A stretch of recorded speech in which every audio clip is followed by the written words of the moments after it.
What's up, guys? Welcome back to another Game Time Discussions. I'm Emery Cousins, sitting with Cameron Selby, and we are going to be going over the NFC South today, talking about the outlook for the offseason for these teams. We've already done, of course, all the other.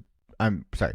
We're doing this in order of the draft process. So the next team in our draft process, it would be the New Orleans Saints. They have the 9th overall pick. So everybody before them has been talked about prior to this in all of their divisions. So this will be our 6th division, I believe, out of the 8. Essentially any division that's not the NFC North and NFC West we have already done. So go give that a like and a comment if you have anything interesting to say regarding any of those teams in those respective divisions.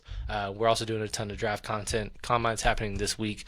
We just did our first mock. We just released our first power ranking. Big board. Yes.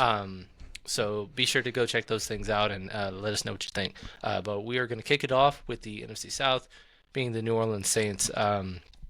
They're just we said this last year. We were just 2 weeks late.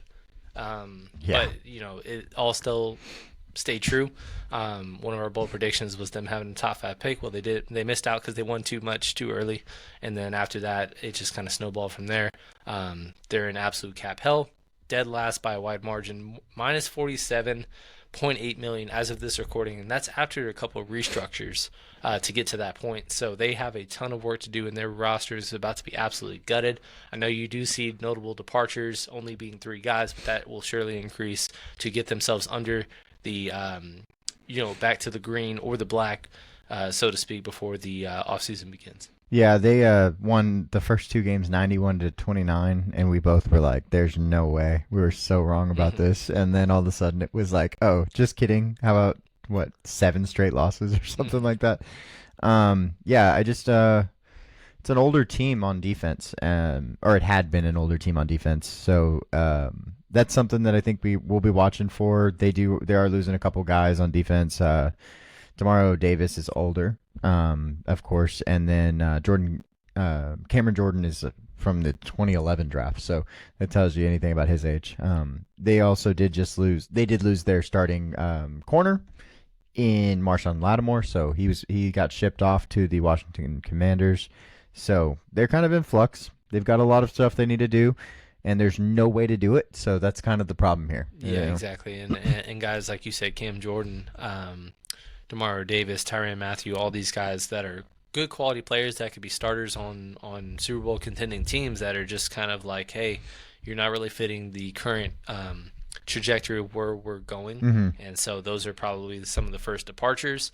And then offensively, kind of a mixed bag of just you got some absolute talent and some studs at certain positions.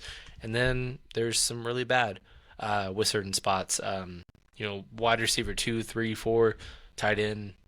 Ryan Ramczyk, all that stuff, and his injuries. Yeah, Ryan Ramczyk. Who knows if he'll, return and be the same of what we saw him to be? But obviously he was ruled out for 2024 way early last offseason. So that wasn't a surprise that he missed all the year. But obviously another year of age, and you just don't know if he'll return. Trevor Penning was a massive bust that at least has kind of gained a little bit of a better rapport. Still has some dirty tendencies and all that good stuff, but he's been a mauler in the run game, and they actually were pretty good based on them by far being the worst offensive line going into the season. Talise Fuaga had a really strong rookie year, and on top of that, Eric McCoy, he missed half the season essentially, but he was the number 1 PFF graded center through the part in which he played. I believe he played 7 games, so a lot of kind of holes on both sides, but it's just one of those years where, you kind of, the writing's on the wall of just the struggle.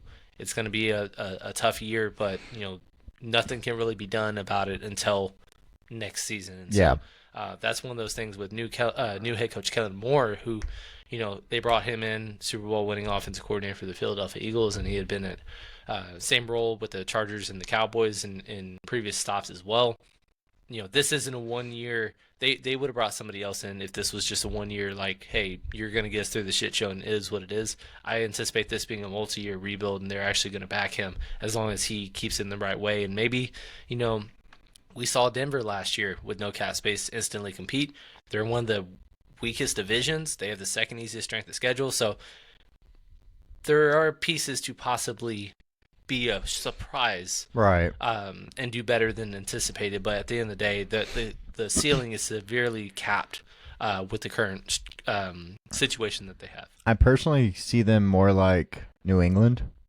Yeah. If, just kind of like, we're going to take this year, but they're not going to fire their head coach like Right. New England did, of course. But yeah, they're going to take a year and then figure out what they're going to do next year, basically, and see if they can't find the quarterback of the future, maybe.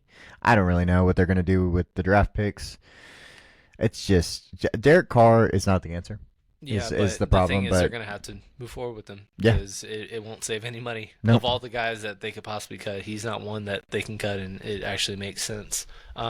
So he's going to get them through the storm, and turn to another quarterback possibly in the second half of the season. Maybe Spencer Rattler has a better way of doing things, and he doesn't have to throw to no names off the street like he was Bub Means and Kevin Austin Jr. and Mason Tipton throughout half of the pretty season. rough. Chris Olave has had several concussions through the early portion of his career, so it's not like he's in jeopardy of retirement, but he's starting to become on thin ice of just like, man, another one. Like he had two different ones where he missed multiple games, and they shut him down the rest of the season after the second one. Maybe he could have returned if they had something to play for, but and then also Rashid Shaheed, strong start to the year, and then lost for the year with injury. So a lot of banged upness on the offensive side, defensive side. It's just a lot of old and gray, and some solid pieces, in addition to that. But yeah, it's not going to be a great roster, and it's hard to even base off what it looks like right now because it could be completely different a month from now. Oh yeah, for sure. All right. Carolina Panthers 5-12 on the up and up in my personal opinion. Very young. They were 29th offensively and 32nd defensively, I believe. It's one of the two ways. Let me go check before I start throwing numbers out there. But I'm excited. It was at the bottom. Yeah, it was not good. I'm more excited though about this team. 30th for passing yards, so that's not very good. But at the end of the day, it was a very limited offense, and Bryce Young had nothing truly to work with. He also was controversially benched after week 2, and I just thought that was an awful decision. Not because it's not like he wasn't playing well, because he wasn't. He had a terrible rookie year as well.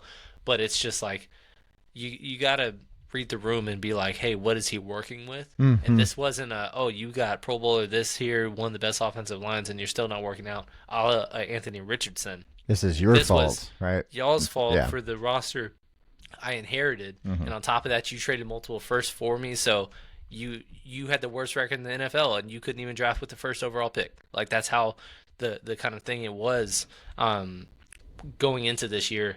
And we didn't anticipate them to make a jump, but we thought possible competitive upset. And, second half of the year after Bryce Young regained the role, he went right into winning back-to-back games as double-digit dogs. And then he won another game as a 9-point dog. He had Kansas City on the ropes. He had 2 straight overtime games that they ended up losing. Philly had a go-ahead touchdown that Xavier Legette dropped.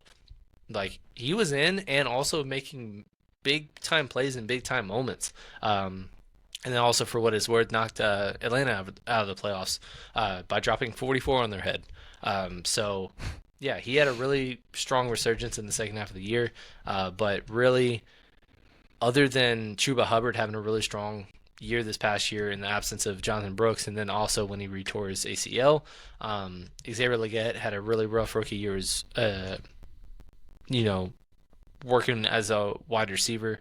Adam Thielen was okay in spurts, but he's 33-ish and just not something to work with. And so Jalen Coker, okay, did some things, but yeah, they just need to improve all around, and it's going in the right direction at least, which is a positive. I don't know how much of a jump they can make in the second year of David Canales, and then the third year with Bryce Young at the helm, but right. Yeah, they're definitely going. Even though they and the Saints finished 5-12, one's going in the wrong way.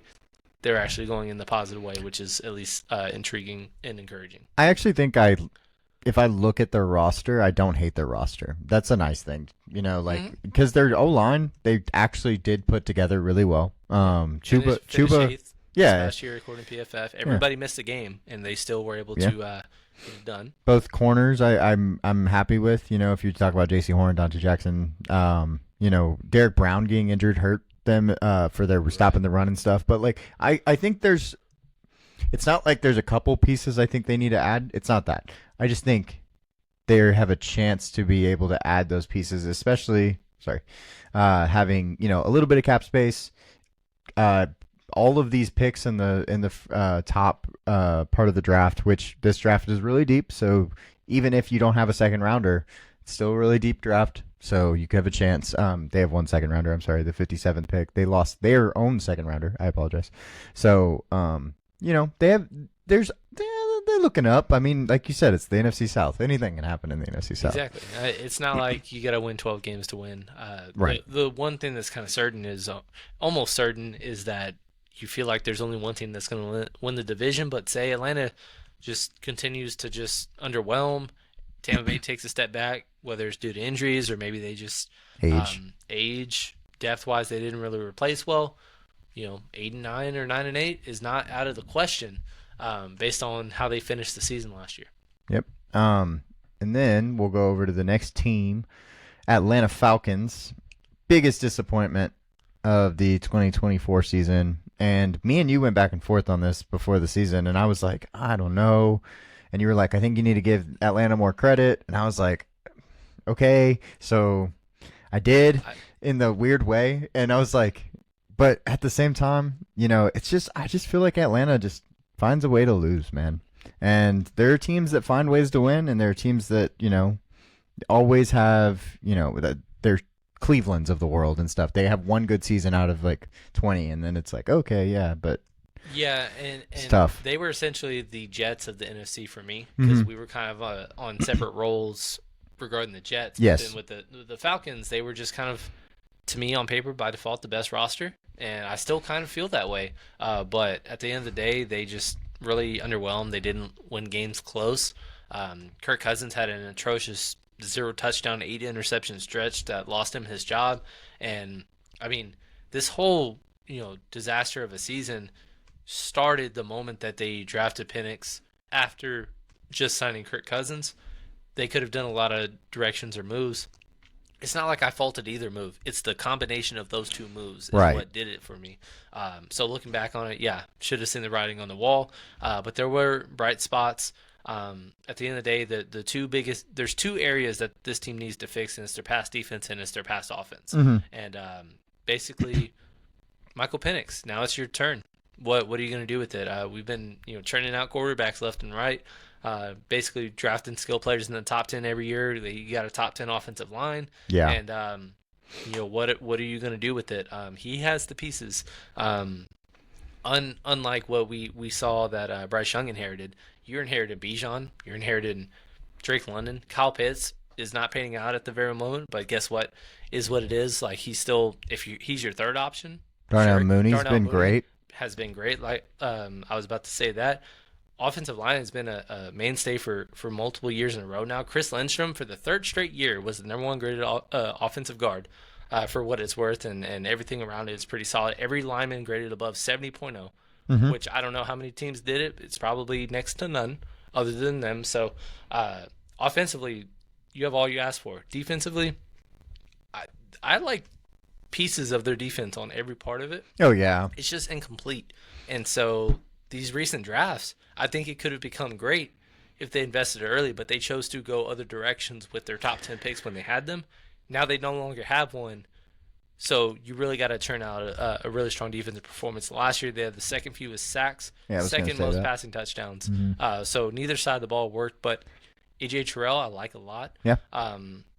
Safety tandem didn't really work out, but it's Mike Hughes had a good year. Mike Hughes had a good year. Jesse Bates and Justin Simmons. Justin Simmons, late ad. But my biggest problem is they had two of the worst edge rushers in football.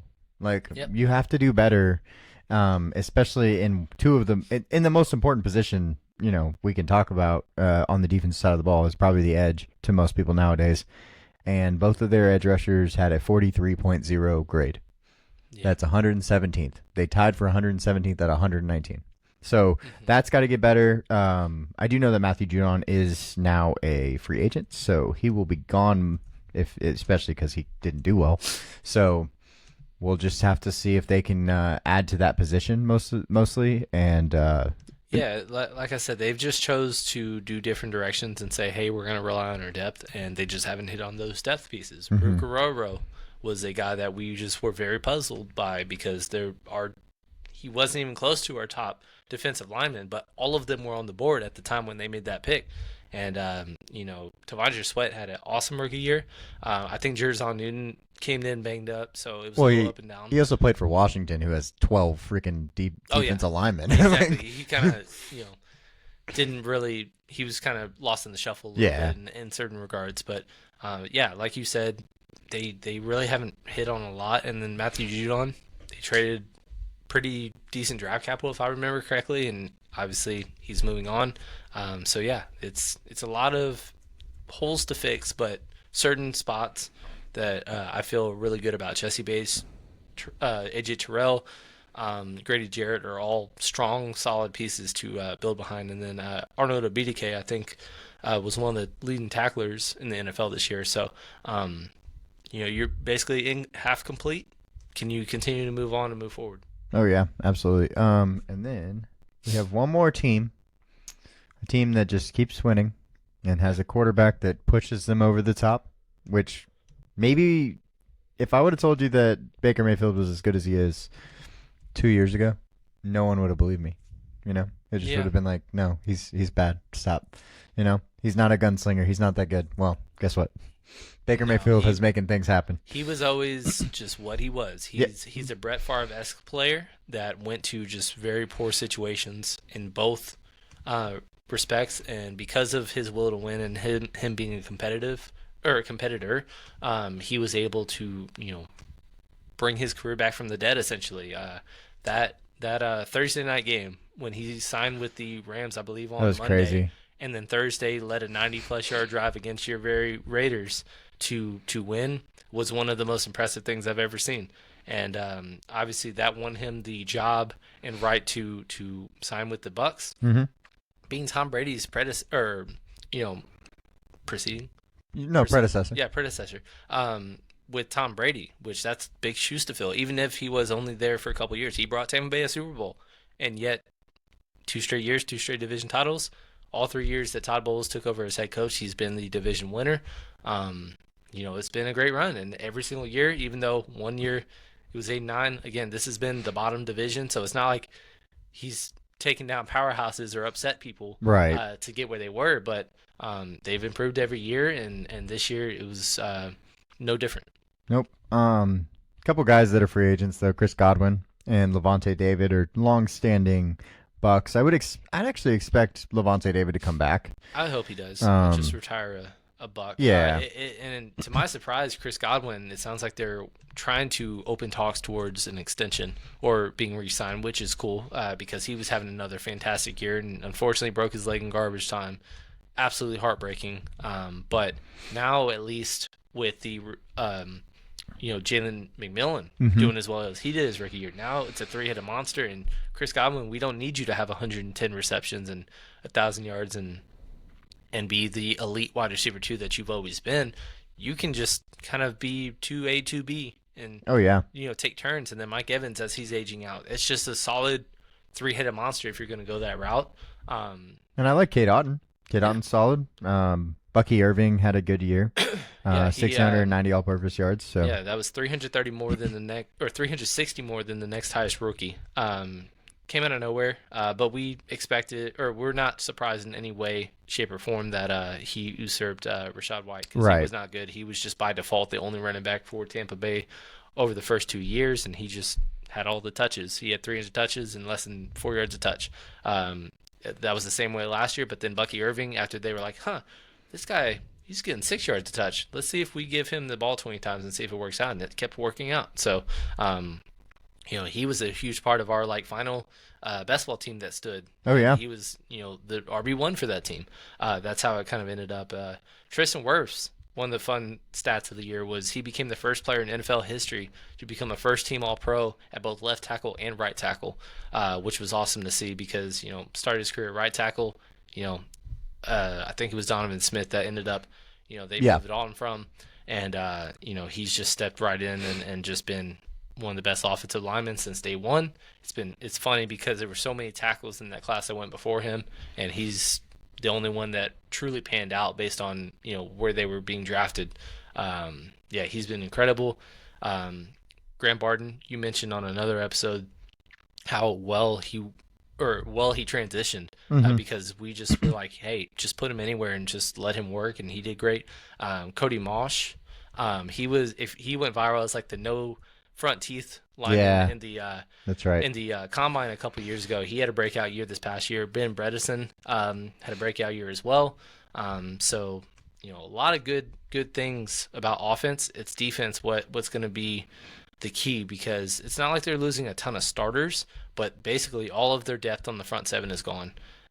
So essentially they started trending to become a very porous defense towards the end of the year, especially when Antoine Winfield was dealing with injuries and Jamel Dean as well. So now it's like you have no depth. So you got kind of similar to Atlanta. You got really strong pieces everywhere. Vita Vea, Kalijah Cansey was a first rounder that's been all right so far. Jordan Whitehead, Antoine Winfield, like we mentioned, good pieces, but now are you going to build on that, or are you going to just kind of become a team that just has to score 30 every single game to win? Because if that's the case, that's the chance that somebody like Atlanta, who to me overall has less holes, can find a way to pass you up. Yeah, it's those it's those late games and stuff where you get tired on the defensive side of the ball and then give up a 50-yarder for no reason that really kill you. Looking at the guys that some of the higher PFF graded guys, they don't have like just top guys. But Baker 85.9 is really good. He's got sixth. And then what was that among quarterbacks? Do you know the top of your head? Sixth out of 42. Yeah. And then Mike Evans at 90.4, which was third among wide receivers, which is awesome. So they have pieces, and they obviously made it this last year, but they are picking 19th in the draft. They're the 19th best team, or sorry, 12th best team, I guess, 13th best team of in the NFL. So they're not going to get as much of the draft capital that you would hope for, I guess. And they're right in the middle of like the 10 to 14 range. But the other positive thing to note is how many good teams they beat. Because, I mean, Washington, we didn't see it going back to week one, but they demolished Washington. Detroit, only basically home loss the entire season was to the very or second loss, but the first one of two total losses on the entire season was to the Tampa Bay Buccaneers. They walloped the Philadelphia Eagles and beat them so bad that they turned around and won the Super Bowl. Beating big teams in big spots was something that they did on the regular, and then they had a really light second half of the season to finish the year strong, winning 6-7 before a close playoff loss to the Washington Commanders. Yep. But that is the NFC South. That's actually a much shorter video than we've had because, man, it's kind of – oh, no, I didn't mean to do that. Let's stop sharing. That's what I meant to do. Mm-hmm. The writing's kind of on the wall, though. Like, we have teams that – as one team is trending down, in the New Orleans Saints, one team's trending up. Both were 5-12. And then you have the top of the division, and Atlanta should be better than they are, and Tampa Bay is probably not as good as they are, like on paper. So it's pretty cut and dry on what these teams look like. So yeah, I mean, it's a 2-horse race for the division in our eyes, and I don't know. I think Carolina could find some Carolina love. Can find a way. I wouldn't. It'd be interesting. I mean, to say the like least, you said, they need 9 wins. 10 maybe. I think 10 is like for sure. But yeah, 10's probably going to get you there. I just think they don't have a fourth place. They have the fourth place schedule? So based on strength of schedule, the Saints have the second easiest in the NFL once again. The Panthers are pretty close behind them at 27th, which is like the 5th best schedule. Buccaneers and Falcons are, I believe, in the middle of the pack. Yeah, 18th and 20th in terms of overall. So kind of right in the middle. But very reasonable. Yeah. To get back to a 9-10 win team. I expect two teams. Let's just say I expect two teams to be jockeying for 9-10 wins, and one is going to make it probably. And I would put my money on Tampa at the very moment. That's just fair. because I trust Mr. Baker Mayfield. Yeah, but I would like to see the odds for a Carolina, just making it because I bet they're pretty solid for a team that I think is pretty good. Let me see. Trending well. I'm betting it's, let's take a guess, plus 800. I think it would be at least 10 to 1. You think so? Yeah. Odds to win the South right now is okay. These aren't real. These aren't updated. It's saying 100 to 1. That's not real. Well, that's crazy. Let's see. To win. RotoWire wouldn't let us, right? I don't think so. Oh, they won't even. It's a paywall. Fun. That's not cool. Well, okay. We'll do Vegas Insider. Preseason over under right now. As of this very Plus moment. 1,000. Atlanta, and I don't have division odds in front of me, but Atlanta is 10.5. Okay. Buccaneers are okay. That's 2023.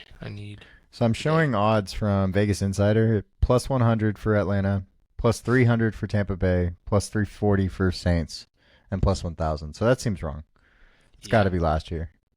I bet you something along the lines of like they don't have New Orleans is like 15 to 20 to 1. Carolina's probably 10. Yeah. Tampa Bay and Atlanta are somewhere between plus 130 to 150. Dang. A piece. Well, when we figure out these odds, guys, we're going to tell you if we think that's a good bet or not, because I have a feeling we're going to get something nice. And the only team to bet is probably Carolina, unless you're going to put a parlay together with Tampa Bay, probably. Yeah. So that's kind of how I feel on it. But we appreciate y'all hanging out with us. We have 2 more of these videos coming out to finish out the off-season outlook and just kind of get ready for free agency on the NFL side of it. And then on the draft side of it, we have the combine, and we also just put out our big board and mock draft. So all kinds of stuff going out in these next few weeks. Plus, Dustin is doing his March to the Madness special for everybody, so he's putting out those videos weekly. I know of, I think his came out Monday, and another one will come out next week. Yep. So. Yeah, it's been a whole lot that we've been doing. It's been very, very exciting. It's been a very great start to the season. We've had 2 of our last 3 videos, which were the mock draft and another division video, which of course was the NFC East. Get hundreds of views early often, and knowing that football is not going to be around for a long time and we're already starting with those kinds of numbers is really, really exciting to think about, and it really helps drive us to be better and put out more content, because even though it's not football season, there's always football conversations to be had, and that's why we have started this podcast and why we cover as much as we do. Yes, we are trying to get as much out as possible, but if y'all think of something that y'all want to see or that y'all think, if y'all are like, well, I'd love it if y'all talked about something like this, we are all open for that kind of stuff. We can get to it whenever we can. If it is a long-term question, we can get to it after the draft. If it's something about the draft or something, I can even make a short, whatever. So don't be scared to ask us about those types of things, and we'd love to answer any questions we can, of course. Yeah. So, but yeah, until then, we will see you guys next time. Be sure to look out for the old content that we just told you about, and then what's to come, because there's a whole lot to cover. of course. Bye.